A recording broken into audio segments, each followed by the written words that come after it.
Je m'appelle Amélie, et je n'oublierai jamais ce jour-là. C'était un mardi matin, le soleil brillait à travers les rideaux de notre chambre quand mon mari, Pierre, a reçu un appel de sa mère, Gisèle. J'ai tout de suite su que quelque chose n'allait pas. Pierre parlait à voix basse, jetant des regards furtifs dans ma direction. Mon cœur s'est serré, pressentant que cette conversation allait bouleverser notre quotidien. « Chérie, a dit Pierre en raccrochant, ma mère organise un voyage en famille le mois prochain. Toute la famille sera là. » Son ton était hésitant, comme s'il craignait ma réaction. J'ai souri, pensant naïvement que c'était une bonne nouvelle. Après tout, cela faisait des mois que nous n'avions pas vu sa famille au complet. « C'est génial, ai-je répondu avec enthousiasme.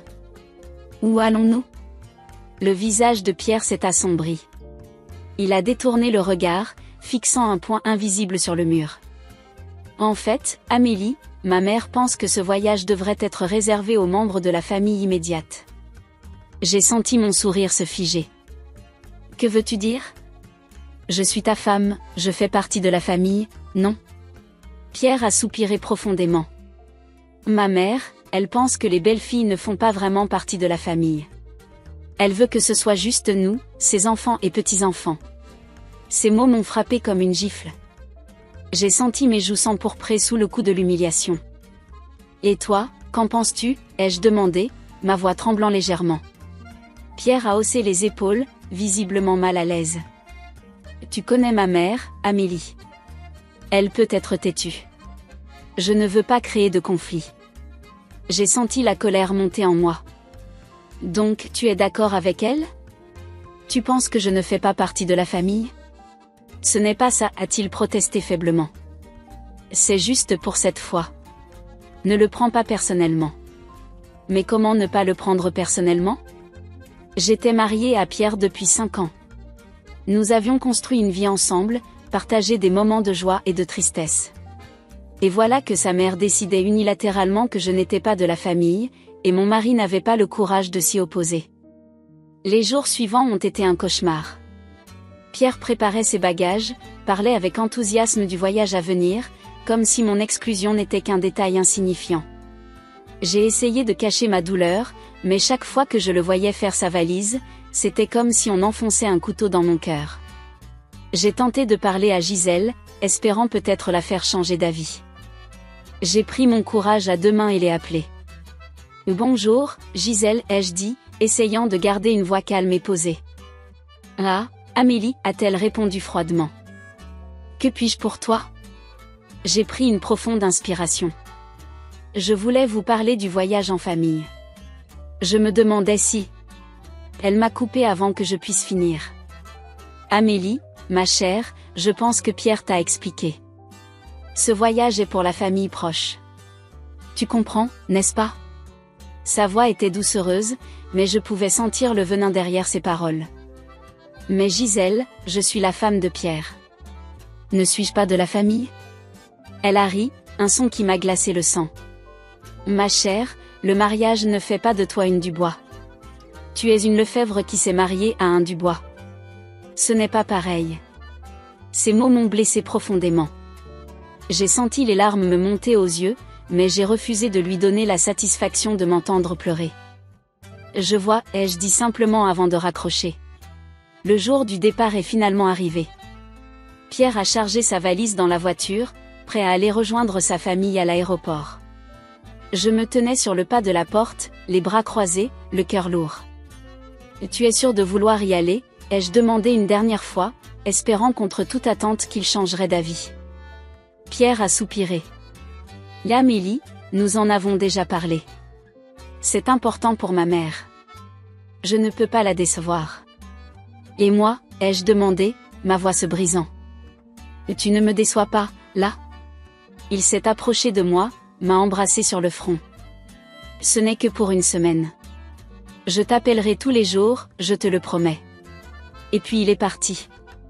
J'ai regardé la voiture s'éloigner, emportant avec elle l'homme que j'aimais, l'homme qui venait de choisir sa mère plutôt que sa femme. Je suis rentrée dans notre maison soudain trop grande, trop vide, et j'ai laissé couler les larmes que je retenais depuis des jours. Cette exclusion n'était pas seulement douloureuse, elle était humiliante. Je me sentais rejetée, comme si 5 années de mariage ne signifiaient rien. Comme si tous les efforts que j'avais faits pour m'intégrer dans cette famille n'avaient servi à rien. Ce soir-là, allongée seule dans notre lit, j'ai repensé à toutes les fois où Gisèle m'avait fait sentir que je n'étais pas à la hauteur. Les petites remarques sur ma façon de cuisiner, sur mon travail, sur le fait que Pierre et moi n'avions pas encore d'enfants. J'avais toujours mis ça sur le compte de sa personnalité difficile, mais maintenant, je voyais les choses différemment. Ce n'était pas de la simple critique, c'était un rejet pur et simple de ma personne. Et Pierre, mon Pierre, qui n'avait pas su prendre ma défense. Qui avait choisi le confort de ne pas contrarier sa mère plutôt que de soutenir sa femme. Je me suis demandé si notre mariage signifiait autant pour lui que pour moi. S'il me voyait vraiment comme sa partenaire, son égale, ou si j'étais juste une pièce rapportée dans sa vie. Cette nuit-là, j'ai pleuré jusqu'à ce que je n'ai plus de larmes. La douleur de l'exclusion, la trahison de Pierre, le mépris de Gisèle, tout se mélangeait dans mon cœur, créant une tempête d'émotions que je ne savais pas comment apaiser. Le lendemain matin, je me suis réveillée avec les yeux gonflés et un mal de tête lancinant. J'ai regardé mon téléphone, espérant un message de Pierre. Rien. Pas même un petit mot pour me dire qu'ils étaient bien arrivés. Cette absence de nouvelles n'a fait qu'accentuer mon sentiment d'abandon. J'ai passé la journée à errer dans la maison, incapable de me concentrer sur quoi que ce soit. Chaque objet me rappelait Pierre, notre vie ensemble, et la façon dont il m'avait laissé derrière sans hésitation. J'ai essayé de travailler, de me distraire, mais mes pensées revenaient toujours à cette situation, à cette famille qui ne voulait pas de moi. Le soir, alors que je préparais machinalement un dîner pour une personne, mon téléphone a sonné. C'était Pierre. Mon cœur a fait un bond, mélange d'espoir et d'appréhension. L'Amélie. Sa voix semblait lointaine, presque étrangère. Oui, Pierre, ai-je répondu, essayant de garder un ton neutre. Je voulais juste te dire que nous sommes bien arrivés. Le temps est magnifique ici. J'ai senti la colère monter en moi. Le temps ? C'est de ça qu'il voulait me parler ? C'est tout ce que tu as à me dire, ai-je demandé, ma voix tremblant légèrement. Il y a eu un silence gêné à l'autre bout de la ligne. Écoute, Amélie, je sais que tu es contrariée, mais... Je ne l'ai pas laissé finir. Contrariée ? Pierre, je suis blessée, humiliée. Ta mère m'a exclue de la famille et tu n'as rien fait pour me défendre. Comment crois-tu que je me sens ? Ma mère a ses raisons, a-t-il commencé, mais je l'ai coupé. Ses raisons ? Quelles raisons pourraient justifier de traiter ta femme comme une étrangère ? Pierre a soupiré. Tu ne comprends pas. C'est compliqué. Ces mots ont été la goutte d'eau qui a fait déborder le vase. Non, Pierre, ce qui est compliqué, c'est d'être marié à un homme qui ne sait pas où vont ses priorités. Profite bien de tes vacances. J'ai raccroché, les mains tremblantes, le cœur battant à tout rompre. Pour la première fois depuis le début de cette histoire, je ne ressentais plus seulement de la tristesse, mais aussi de la colère. Une colère dirigée non seulement contre Gisèle, mais aussi contre Pierre, et contre moi-même pour avoir laissé cette situation se produire. Cette nuit-là, allongée dans notre lit trop grand, j'ai pris une décision. Je ne pouvais pas continuer ainsi. Quelque chose devait changer. Je ne savais pas encore quoi, ni comment, mais je savais que je ne pouvais plus être cette femme qui acceptait d'être mise de côté, qui laissait les autres décider de sa place dans la famille. Alors que le sommeil me gagnait enfin, une pensée s'est imposée à moi, cette exclusion douloureuse était peut-être le début de quelque chose de nouveau. Le début d'un changement que je n'aurais jamais osé envisager auparavant.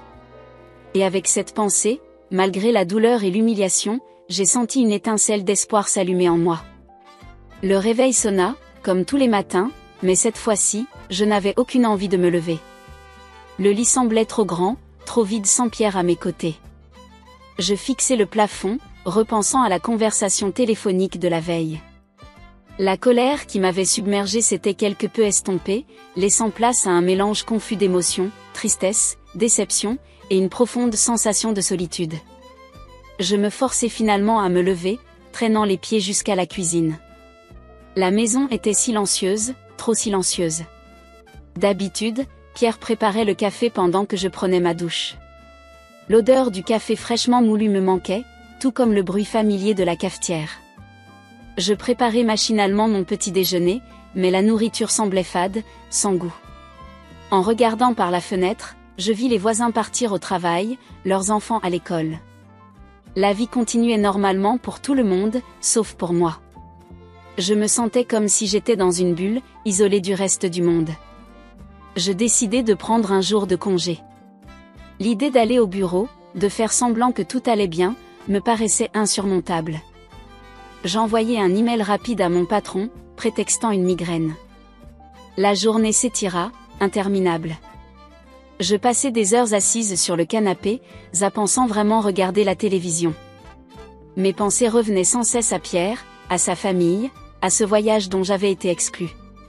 Je repensais à tous les moments où j'avais senti que je n'étais pas vraiment acceptée par la famille de Pierre. Les petites remarques de Gisèle, les regards en coin lors des réunions de famille, les conversations qui s'arrêtaient brusquement quand j'entrais dans une pièce. Avais-je été aveugle tout ce temps ? Ou avais-je simplement choisi d'ignorer ces signes, espérant qu'avec le temps, je serais acceptée ? Le soir venu, je n'avais toujours pas eu de nouvelles de Pierre. Je fixai mon téléphone, hésitant à l'appeler. Mais que lui dirais-je ? Les mots me manquaient pour exprimer la profondeur de ma blessure, de ma déception. Le deuxième jour fut similaire au premier. Je me forçais à aller travailler, mais mon esprit était ailleurs. Mes collègues remarquèrent mon humeur sombre, mais je balayai leurs inquiétudes d'un sourire forcé. Juste un peu fatigué, leur dis-je. Mais intérieurement, je bouillonnais. Ce soir-là, en rentrant à la maison, je fis quelque chose que je n'avais jamais fait auparavant. J'ouvris une bouteille de vin et je bus, seul. Le goût amer du vin rouge semblait refléter l'amertume que je ressentais. Verre après verre, je sentis ma tristesse se transformer en colère. Pourquoi avais-je laissé cela se produire ? Pourquoi n'avais-je pas insisté davantage auprès de Pierre ? Pourquoi avais-je accepté d'être traitée comme une étrangère par sa famille pendant toutes ces années ? Le troisième jour, la colère prit le dessus. Je me réveillai avec une détermination nouvelle. Je ne pouvais pas continuer ainsi. Quelque chose devait changer, et ce changement devait commencer par moi. Je passais la journée à réfléchir à ma vie, à mon mariage, à ma place dans cette famille. Je réalisais que depuis que j'avais épousé Pierre, j'avais peu à peu perdu de vue qui j'étais. J'avais tellement essayé de m'intégrer, de plaire à sa famille, que j'en avais oublié mes propres désirs, mes propres aspirations. Je me souvins de la jeune femme que j'étais avant de rencontrer Pierre. Ambitieuse, indépendante, pleine de rêves. Que étaient devenus ces rêves ? Je les avais mis de côté, pensant que c'était le prix à payer pour faire partie de cette famille. Mais à quel prix ? Le 4e jour, je pris une décision. J'allais reprendre ma vie en main.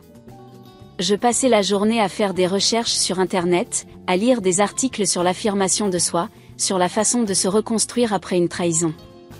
Je créais une liste de choses que je voulais accomplir, des objectifs que j'avais abandonnés au fil des ans. Reprendre mes cours de peinture, voyager seul, peut-être même changer de carrière. Ces idées, qui m'auraient terrifiée il y a encore quelques jours, me semblaient maintenant excitantes, pleines de possibilités. Le 5e jour, je décidai de sortir de ma bulle. J'appelai ma meilleure amie, Sophie, que j'avais un peu négligée ces derniers temps. Je lui racontai tout, la voix tremblante, les larmes coulant librement. « Oh, Amélie, dit-elle doucement. Pourquoi ne m'as-tu rien dit plus tôt ? » Je réalisai alors à quel point je m'étais isolée, à quel point j'avais laissé ma vie tourner autour de Pierre et de sa famille. « Je ne sais pas, répondis-je honnêtement. Je suppose que j'avais honte. J'avais l'impression que si j'en parlais, cela rendrait la situation réelle. » Sophie m'écouta patiemment, me laissant vider mon sac. Puis elle dit quelque chose qui me fit réfléchir. « Amélie, as-tu pensé que cette situation pourrait être une opportunité ? » « Une opportunité ?» répétai-je, incrédule. « Oui, dit-elle. Une opportunité de redéfinir qui tu es, ce que tu veux. Une opportunité de montrer à Pierre et à sa famille que tu n'as pas besoin de leur approbation pour être heureuse. » Ces paroles résonnèrent en moi. Elle avait raison. Cette exclusion douloureuse pouvait être le catalyseur d'un changement positif dans ma vie. Le 6e jour, je me réveillais avec une énergie nouvelle. Je passais la journée à faire le tri dans mes affaires, jetant ou donnant tout ce qui me rappelait trop douloureusement Pierre ou sa famille. C'était comme si je faisais le ménage non seulement dans mon espace physique, mais aussi dans mon esprit. Je trouvai, au fond d'un tiroir, un vieux carnet de croquis. Je l'ouvris et fus submergé par l'émotion en voyant mes anciens dessins. Je me souvenais de la joie que me procurait l'art, de la façon dont il me permettait de m'exprimer. Pourquoi avais-je arrêté ? Je passais le reste de la journée à dessiner, laissant mes émotions guider ma main sur le papier. Les images qui en résultèrent étaient sombres, chaotiques, mais aussi pleines d'une force que je ne me connaissais pas. Le 7e jour, une semaine exactement après le départ de Pierre, je me réveillais avec une clarté que je n'avais pas ressentie depuis longtemps. Je savais ce que je devais faire. Je m'assis à mon bureau et commençai à écrire une lettre à Pierre. Pas pour lui demander de revenir, pas pour le supplier de me défendre auprès de sa famille. Non, cette lettre était pour moi. Pour mettre des mots sur ce que je ressentais, pour exprimer tout ce que j'avais gardé en moi pendant si longtemps. Cher Pierre, écrivis-je. Cette semaine sans toi a été l'une des plus difficiles de ma vie. Mais elle a aussi été l'une des plus révélatrices. J'ai réalisé à quel point j'avais perdu de vue qui j'étais, à quel point j'avais laissé ta famille définir ma valeur. Les mots coulaient librement, exprimant ma colère, ma déception, mais aussi ma détermination à changer les choses. Je ne peux pas continuer ainsi, continuai-je. Je mérite mieux que d'être traitée comme une étrangère par ta famille. Je mérite mieux que d'avoir un mari qui ne me défend pas. Mais surtout, je mérite de me respecter moi-même. En écrivant ces mots, je sentis un poids se lever de mes épaules. Pour la première fois depuis le début de cette épreuve, je me sentais forte, capable de faire face à ce qui allait venir. Je ne sais pas ce que l'avenir nous réserve, conclus-je. Mais je sais une chose, je ne serai plus jamais la femme qui accepte d'être mise de côté. Je vaux mieux que ça. Nous valons mieux que ça. Je signai la lettre, la pliai soigneusement et la rangeai dans un tiroir. Je ne savais pas si je la donnerais un jour à Pierre.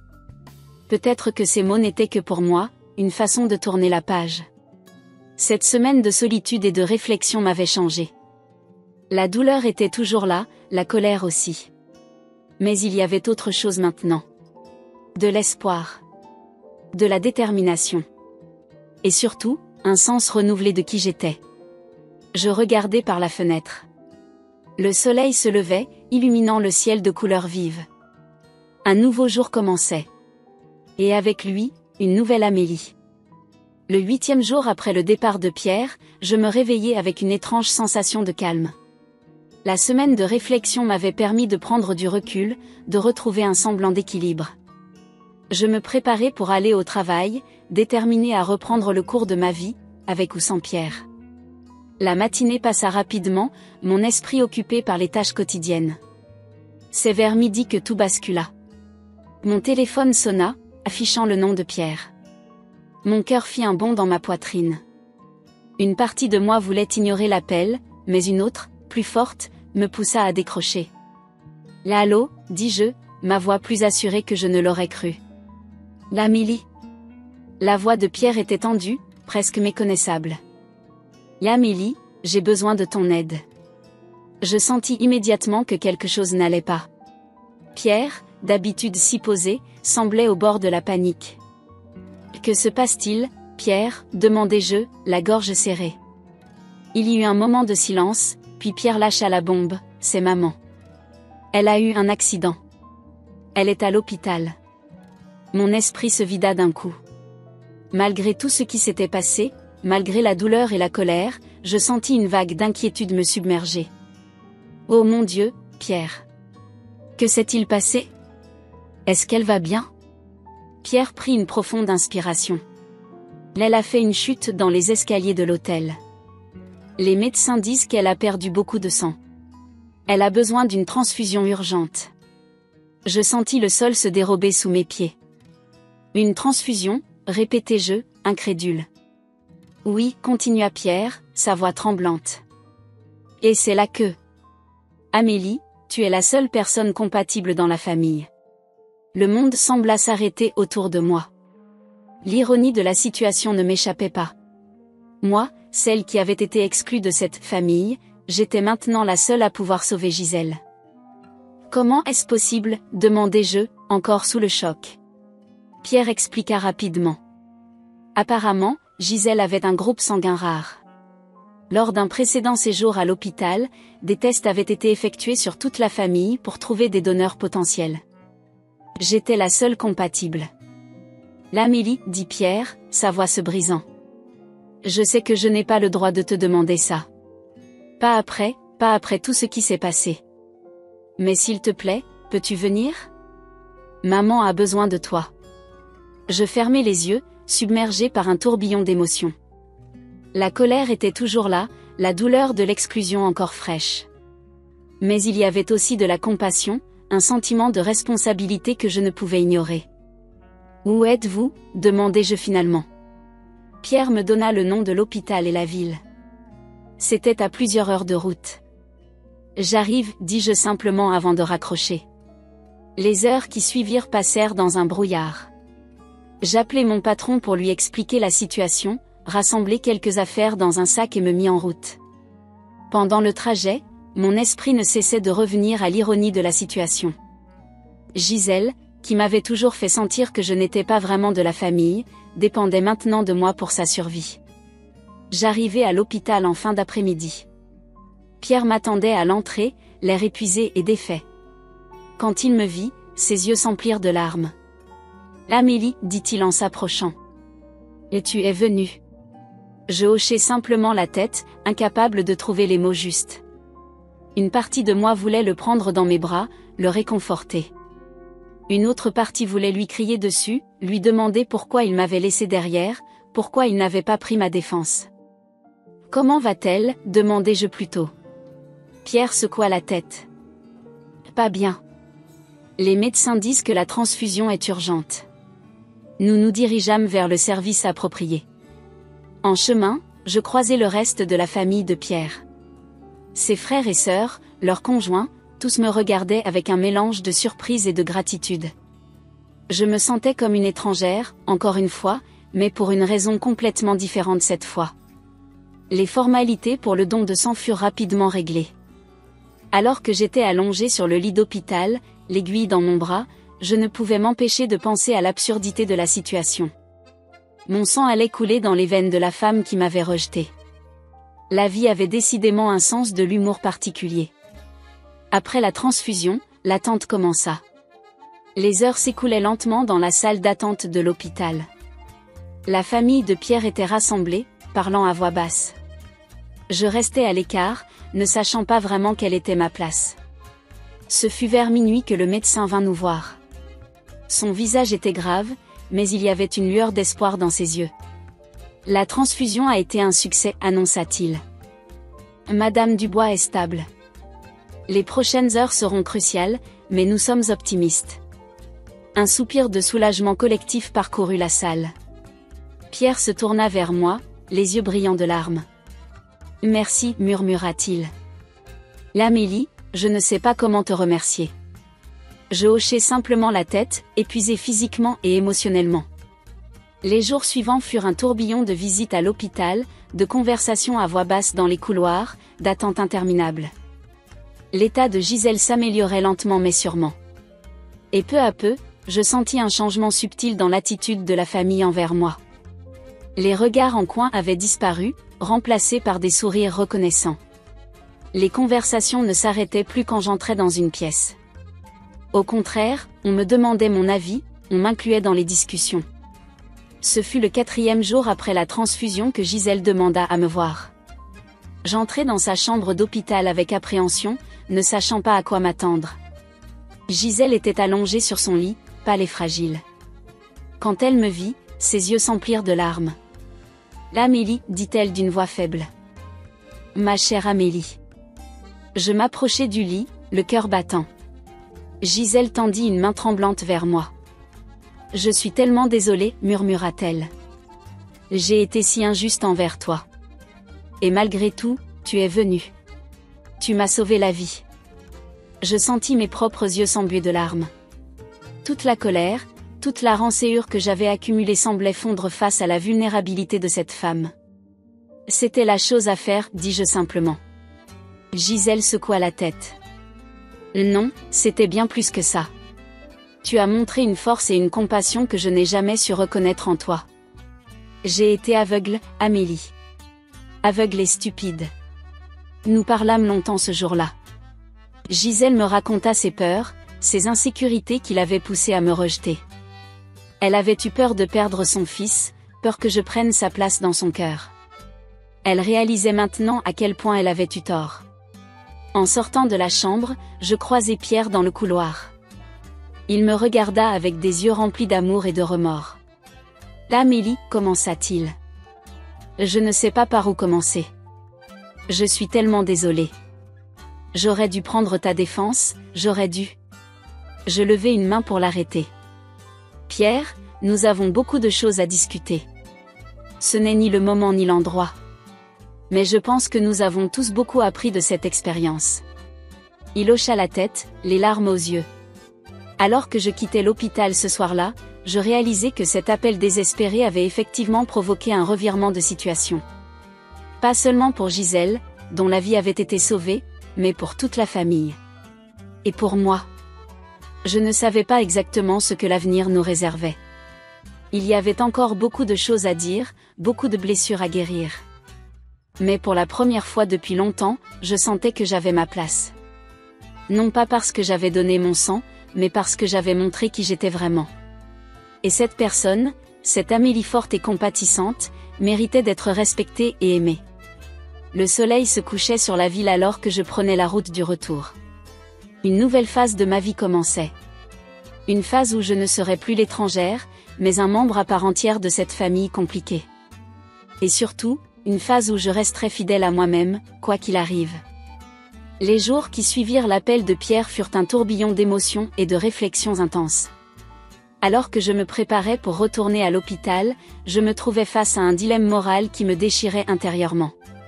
D'un côté, il y avait cette femme, Gisèle, qui m'avait blessé profondément en m'excluant de la famille, en me faisant sentir comme une étrangère pendant des années. La colère et la douleur de ce rejet étaient encore vives dans mon cœur.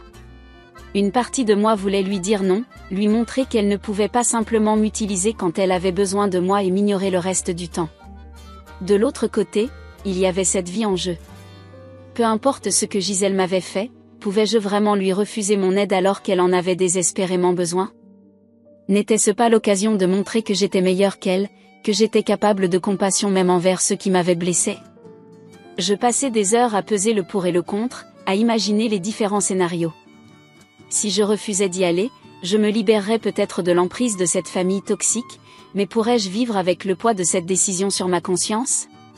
Si j'y allais, ne risquais-je pas de retomber dans le même schéma, d'être à nouveau exploitée et mise de côté une fois la crise passée? Ce fut finalement une conversation avec ma meilleure amie, Sophie, qui m'aida à y voir plus clair. « Amélie, me dit-elle doucement au téléphone, je comprends ta colère et ta douleur. Mais pense à ceci, en y allant, tu ne le fais pas pour Gisèle ou même pour Pierre. Tu le fais pour toi, pour la personne que tu es, pour tes valeurs. » Ces paroles résonnèrent en moi.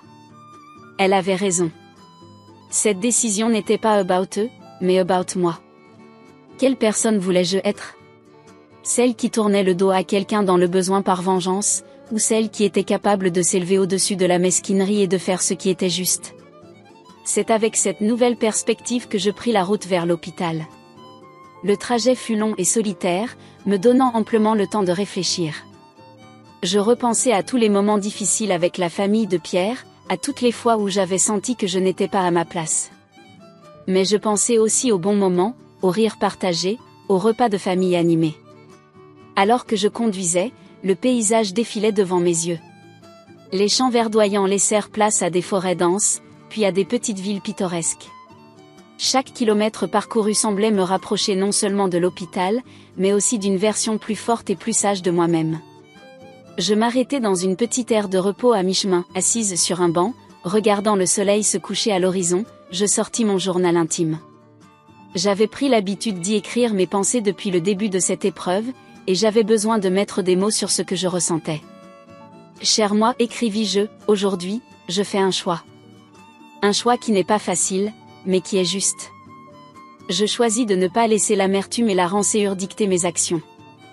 Je choisis d'être la personne que j'ai toujours voulu être, forte, compatissante, capable de pardonner. Ce voyage n'est pas seulement about sauver la vie de Gisèle. C'est about me sauver moi-même, about me libérer du poids de la colère et du ressentiment. Ces mots, une fois couchés sur le papier, semblèrent alléger le poids sur mes épaules. Je repris la route avec une détermination renouvelée. Arrivé à l'hôpital, je fus accueilli par Pierre. Son visage portait les marques de l'inquiétude et du manque de sommeil. Quand il me vit, ses yeux s'illuminèrent d'un mélange de soulagement et de gratitude. « L'Amélie, dit-il doucement, tu es venue. » Je hochai simplement la tête. « Comment va-t-elle » demandai-je. Pierre m'expliqua la situation. L'état de Gisèle était stable, mais critique. La transfusion était prévue pour le lendemain matin. Alors que nous marchions dans les couloirs aseptisés de l'hôpital, je sentis le regard des autres membres de la famille sur moi. Certains semblaient surpris de me voir, d'autres reconnaissants. Je remarquai que leur attitude avait changé. Il n'y avait plus cette froideur, cette distance qui m'avait tant blessé par le passé. Cette nuit-là, je dormis peu. Allongé sur le lit inconfortable de la chambre d'hôtel, je ne pouvais m'empêcher de penser à ce qui m'attendait le lendemain. Je me demandais comment Gisèle réagirait en me voyant, ce qu'elle dirait. Une partie de moi espérait des excuses, une reconnaissance de tout le mal qu'elle m'avait fait. Une autre partie savait que je ne devais pas attendre de gratitude ou de changement miraculeux. Le matin arriva trop vite. Alors que je me préparais pour la transfusion, je me regardais dans le miroir de la salle de bain. Le visage qui me fixait était celui d'une femme plus forte, plus sage que celle qui avait été exclue du voyage familial quelques semaines plus tôt. À l'hôpital, tout se passa rapidement. Les infirmières me préparèrent pour le don de sang, m'expliquant la procédure avec patience. Alors que l'aiguille pénétrait ma peau, je fermai les yeux et pris une profonde inspiration. Ce geste, aussi simple soit-il, représentait tellement plus qu'un simple don de sang. C'était un acte de pardon, de compassion, mais aussi d'affirmation de soi. Après la transfusion, on me garda en observation pendant quelques heures. Pierre resta à mes côtés, silencieux mais présent. Je pouvais sentir qu'il voulait dire quelque chose, s'excuser peut-être, mais ce n'était ni le moment ni l'endroit. Ce fut en fin d'après-midi que je pus enfin voir Gisèle. Entrer dans sa chambre d'hôpital fut l'un des moments les plus difficiles de ma vie. La femme allongée sur le lit semblait si fragile, si loin de la figure imposante et intimidante que j'avais toujours connue. Quand elle ouvrit les yeux et me vit, son visage se transforma. Des larmes coulèrent sur ses joues pâles. « L'Amélie » murmura-t-elle d'une voix faible. « Et tu es venue ?» Je m'approchai du lit, ne sachant pas trop quoi dire ou faire. Gisèle tendit une main tremblante vers moi. Après un moment d'hésitation, je la pris dans la mienne. « Je suis tellement désolée, dit-elle, sa voix à peine audible. J'ai été si injuste envers toi.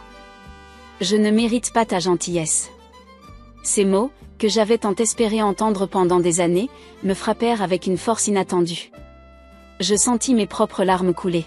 « Et Gisèle, dis-je doucement, ce qui compte, c'est que vous alliez mieux maintenant. » Nous parlâmes pendant un long moment.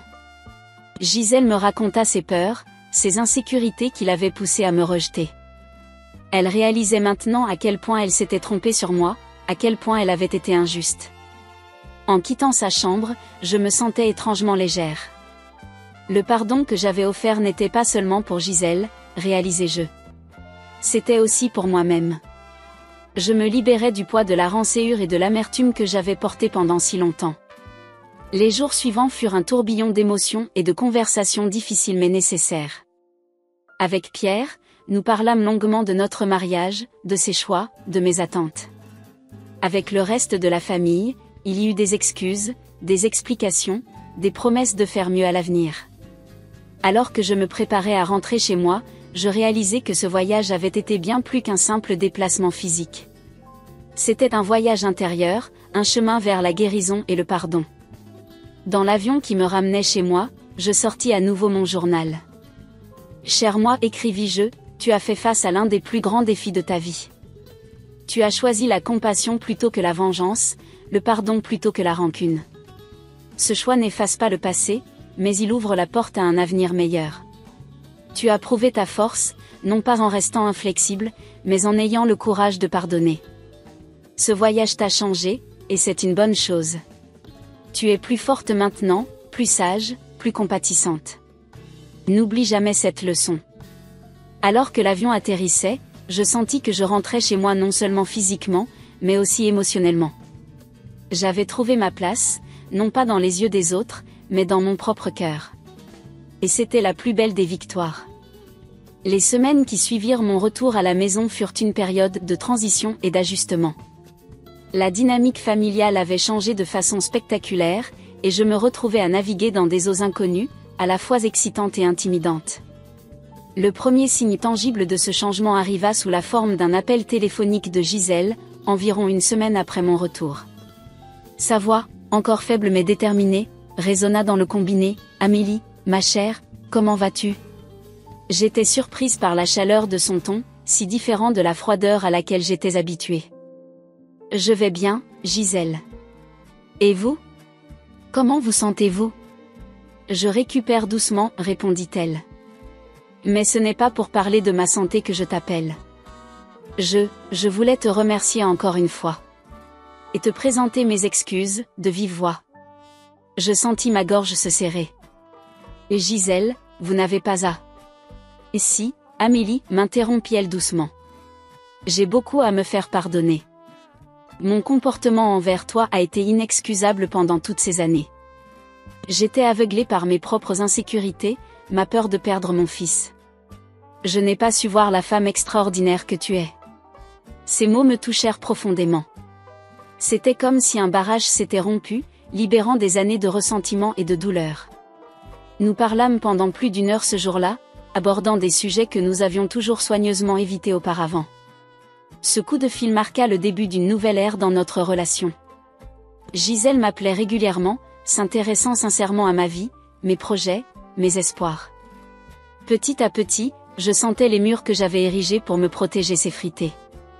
Pierre, de son côté, semblait déterminé à réparer les dommages causés par son manque de soutien. Il multipliait les petites attentions, les gestes d'affection. Un soir, alors que nous étions assis sur notre canapé, il prit ma main dans la sienne.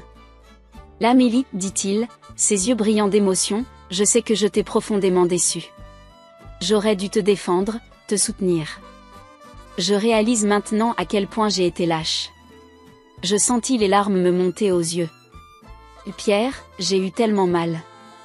J'ai eu l'impression que notre mariage ne comptait pas pour toi. » Il serra ma main plus fort. « Je sais, et je m'en voudrais toujours pour ça. Mais je te promets, Amélie, que les choses seront différentes maintenant. Tu es ma priorité, tu es ma famille. » Ces mots, que j'avais tant espéré entendre, réchauffèrent mon cœur. Cependant, je savais que la guérison prendrait du temps. La confiance, une fois brisée, ne se répare pas du jour au lendemain. Le véritable test de cette nouvelle dynamique familiale arriva quelques mois plus tard, lorsque Gisèle proposa d'organiser un grand repas de famille pour son anniversaire. L'invitation m'était adressée personnellement, insistant sur le fait que ma présence était non seulement souhaitée, mais essentielle. Le jour J, je me tenais devant la porte de la maison familiale, le cœur battant.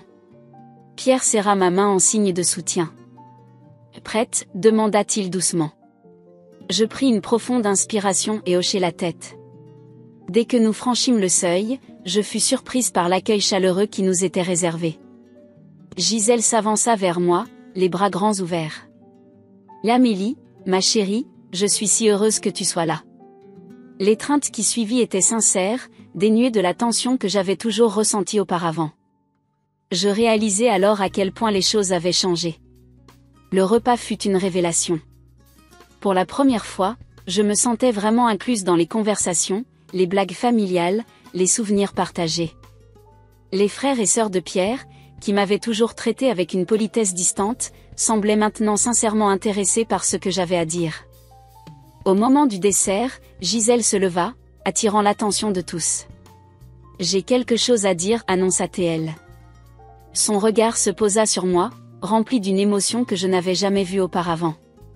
L'Amélie, je veux que tout le monde sache à quel point je suis reconnaissante de t'avoir dans notre famille.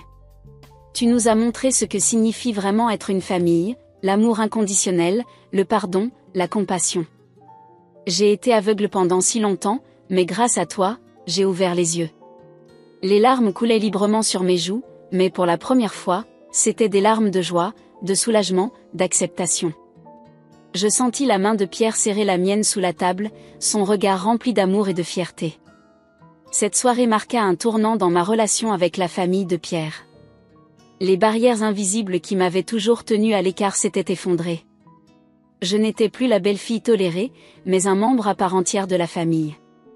Les mois qui suivirent furent remplis de moments de bonheur partagés. Des dimanches après-midi passés à cuisiner avec Gisèle, échangeant des recettes et des confidences. Des soirées jeux avec les frères et sœurs de Pierre, remplies de rire et de complicité. Des vacances en famille où je ne me sentais plus comme une intruse, mais comme une pièce essentielle du puzzle. Cependant, la transformation la plus profonde était celle qui s'opérait en moi. La colère et l'amertume qui avaient longtemps habité mon cœur laissaient place à une paix intérieure que je n'avais jamais connue auparavant.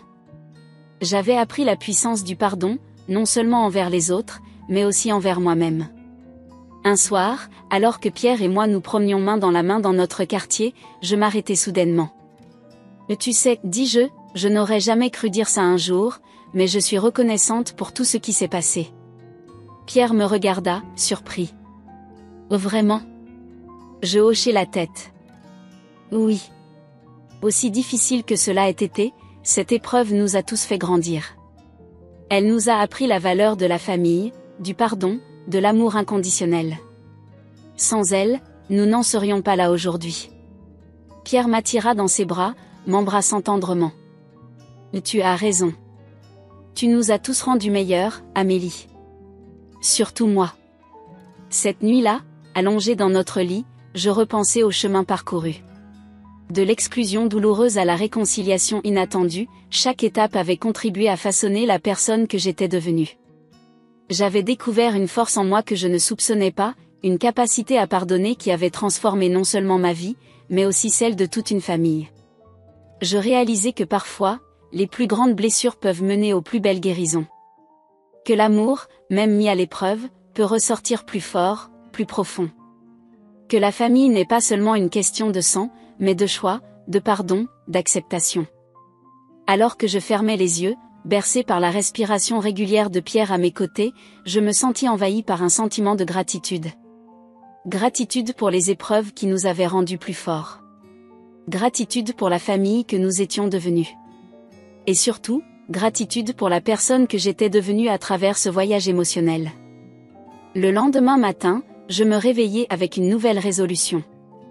J'allais écrire notre histoire, non pas pour ressasser le passé, mais pour célébrer notre transformation. Pour montrer que même dans les moments les plus sombres, l'espoir et l'amour peuvent triompher. Et tandis que je commençais à coucher sur le papier les premiers mots de notre histoire, je réalisais que ce n'était pas une fin, mais un nouveau début. Le début d'une vie où je n'étais plus l'étrangère, mais un pilier essentiel d'une famille unie par l'amour, le pardon et la compréhension mutuelle. Notre histoire était la preuve vivante que parfois, il faut une crise pour reconnaître ce qui compte vraiment. Que les liens familiaux, même les plus distendus, peuvent être réparés avec de la patience, de la compassion et de l'amour. Et que chacun de nous a le pouvoir de transformer une tragédie en triomphe, une exclusion en inclusion, une blessure en guérison. Alors que je terminais d'écrire, je sentis une paix profonde m'envahir. Notre voyage avait été difficile, mais il en valait la peine. Car au bout du chemin, nous avions trouvé bien plus qu'une réconciliation, nous avions trouvé une famille, dans le vrai sens du terme.